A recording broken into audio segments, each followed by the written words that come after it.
Do you know what it's like to be a victim of abuse? Most people don't truly understand abuse unless they've lived it. Abuse can be physical, sexual, emotional, or verbal, but it can leave an impact on its victims even long after it stops. According to experts, abuse rewires the brain, reshapes identity, and alters how someone sees the world.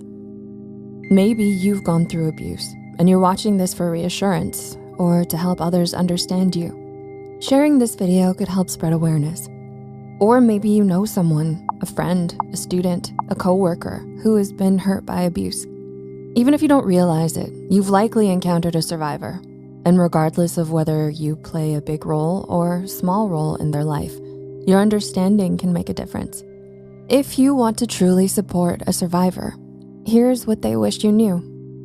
Why didn't you just leave? Is the wrong question. Would you walk away if someone held a gun to your head? What if they convinced you that leaving would ruin your life? That no one else would love you or that you deserved what was happening? Abusers don't just use fists, they use fear, manipulation, and control to psychologically terrorize their victims and keep them trapped. Leaving an abusive relationship isn't as simple as packing a bag and walking out the door. Many victims are financially and emotionally dependent on their abuser, isolated from friends and family, or terrified of retaliation. Some don't even realize they're being abused. Years of gaslighting and emotional conditioning make them question their own reality. So instead of asking, "Why didn't you leave?" ask, "How can I support you?" They have complicated feelings about their abuser, and that's normal. It's confusing, isn't it? How can someone still miss or care for a person who hurt them? But think about this. If abuse was 24/7 torture, no one would stay. Abusers mix kindness with cruelty, making their victims chase the good moments like a gambler chasing a win. This is called trauma bonding, and it's why leaving is so hard. Over time, the abuser becomes both the source of pain and the source of comfort, making it hard to break free. Their boundaries aren't about you. Maybe they pull away from hugs, flinch at loud noises, or need extra reassurance. It's not because they don't trust you. It's because their nervous system has been trained to expect danger. Think of it like touching a hot stove. Once you've been burned, your body instinctively recoils, even if the stove is now turned off. Trauma lingers in the body, making even safe situations feel threatening.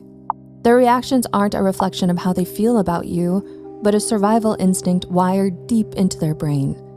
Instead of taking it personally, respect their pace. Healing isn't linear. Some days they'll laugh and feel strong. Other days they'll spiral into self-doubt and sadness. This doesn't mean they're stuck or not trying hard enough. Healing isn't a straight line. It's a long journey with setbacks and unexpected turns. And that's normal.